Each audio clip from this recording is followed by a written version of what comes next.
Yo, welcome back. This is Stu42 with another Minecraft video.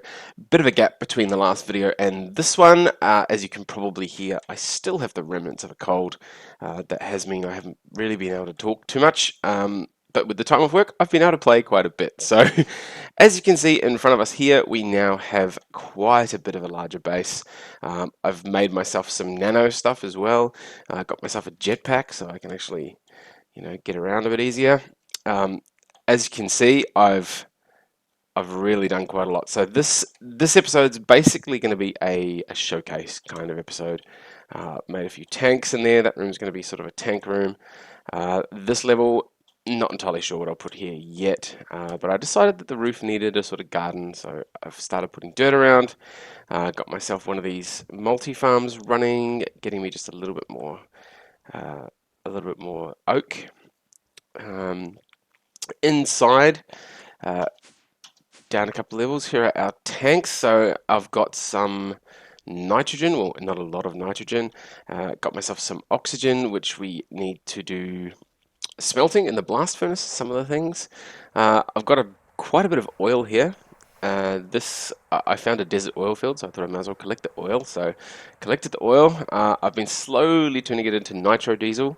So nearly 1 million nitro diesel. Made a giant tank for that. Hopefully going to refine some more of that. Lava tank. I mean, I made the lava tank just because I started mining with a turtle and digging down and hitting lava, and I needed to take that lava and put it somewhere. So I just made a tank for that. I've hacked the side of my mountain to pieces in there. There was a bunch of coal in there that I needed. What else have we done? Moved a bunch of stuff from here, and this is what we're looking at in here now. So a few extra machines in here. I'm still running off the steam tank. I have a few extra machines along here. Quite a lot of tesseracts happening. The tesseracts, as you might have noticed in that tank room, they had rotary craft, and as you can see the error message at the top of the screen there, it's telling me my rotary craft's out of date. But I had to use these liquid pipes and a suction pipe. So one suction pipe on the bottom of a tank, or on the side of a tank, with the liquid pipe next to it, and then the tesseract. And that is the only way I've really found of getting liquid out of a tank without using the very bottom row. And because the way my tank room works, I wanted to put the valve on the side here in this sort of bottom liquid row. You need to sort of forcibly pull the liquid out. For some reason, GregTech pipes don't want to connect to tesseracts. That was a really painful day discovering that. In saying that though, the machines themselves connect to the tesseracts just fine. So as long as you've got no pipe in between, everything seems to work. Got a bunch of machines along here. I've started using battery buffers for stuff. I've still got this furnace going. I've got low voltage transformers and a low voltage battery buffer that now runs this.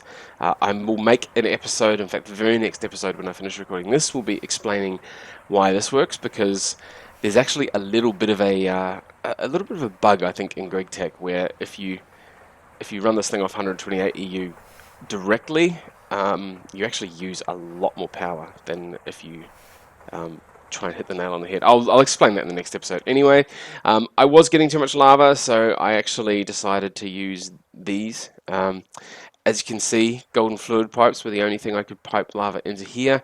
Now, even though this fluid pipe doesn't look like it's connecting to the tesseract, it actually is. So that's just another visual artifact. So I don't know whose fault that is. I don't know whether it's BC Transport or Thermal Expansion. I suspect BC Transport, seeing as they're the ones that'll be rendering their own pipes, and they clearly recognize the tesseract as a thing that can give them liquid, but just don't really render that bit in the middle. And that has to run into an MFE, which runs into a low voltage transformer. Again, you can't put wires between these two, but GregTech will let you do it if you put the machine hard up against the other machine. And that was recharging the battery buffer. This whole setup here is what's generating the nitro diesel. Fairly compact setup, but it does need nitrogen, so that tesseract is giving me nitrogen, which then gets canned into the cell. The cell shoots across the back to here, which reacts with carbon dust and water. The cell then goes back up and over and back in to be refilled. This large steel pipe with the pump on the end pulls the resulting liquid out. The resulting liquid comes into this canner, which gets canned. That can then shoots through to the chemical reactor, which combines with fuel to make nitroglycerin. The liquid that this thing's producing is the glycerol trinitride or whatever it is, the ender-coloured sort of liquid. So that's how it's getting canned across to here. And then in the back of here, this will still be running. Yeah, so this is still just slowly making some fuel out of the oil. This is the slowest part of the whole thing. The distillery is pretty rubbish, really, in terms of speed, so I might have to do something to fix that up later. And of course, various tesseracts. This gives oil. This one throws the nitro diesel back into the tank. All running off lithium batteries. These are just slowly recharging, and a nitro diesel generator with, of course, another tesseract to run the power to that. What else? This is going to be a really crazy catch-up, showcasey kind of episode. I'm going to just breeze through stuff. If you've got any questions, please post the comments below. I will endeavor to either answer them, or if they involve going into more depth, I may make a video on them even. But remember, if you direct me and you want to see something, I'll happily oblige. So, where are we up to? Right, so I've moved some of these around, moved some barrels around. I've played with this little icon here that I'm pointing to. Means that it is an ender barrel, a B-space barrel, which means it's linked to another one. So I've got charcoal, wood, and apples and saplings, all linked between these these 4 barrels and another 4 that are downstairs. So downstairs I've shown you that bit that processes into charcoal. This just lets me use the charcoal up here for this little mini steam boiler, which runs the little basic steam turbine into this energy acceptor, which means, hurrah, we have our first basic applied energistics. Now, at the moment, I don't have much in here. I've got sort of, around the back here, I've got a couple of storage buses. Yeah, a few storage buses. We've just about maxed out our channel count, though, on these ones. So, what's that? That's 7. Running into the back. So I'm going to need to do some stuff around that. That'll probably be another episode, because I do want to make big, long 32 channel runs with different colors across there and there and there. I've crossed 3 of the rows, and then hopefully we'll be able to access all these materials from Applied Energistics. This is formatted to have just all the small dusts, just because I was sick of having them in the chest. And I do have 1 storage bus on the back of this chest. At the moment, I'm programming all of the storage buses to be specific. I don't want to accept any random junk in the network. The reason being, if, for example, one of these barrels fills up and has a void upgrade, I do want the extra to go in. That's not really making a lot of sense. The wood's actually the one that's going to cause the problem, because once this wood gets full, I actually want it to stop. I want the tree farms to stop. I want them to not go anywhere anymore and stop using power and all that sort of stuff. If I have an open slot anywhere in the AE network, the barrel will just get full, and then the rest of my system will just fill up with wood, which I don't really want to do. I'd rather use that to stop. I mean, later on, I can probably use a what is it?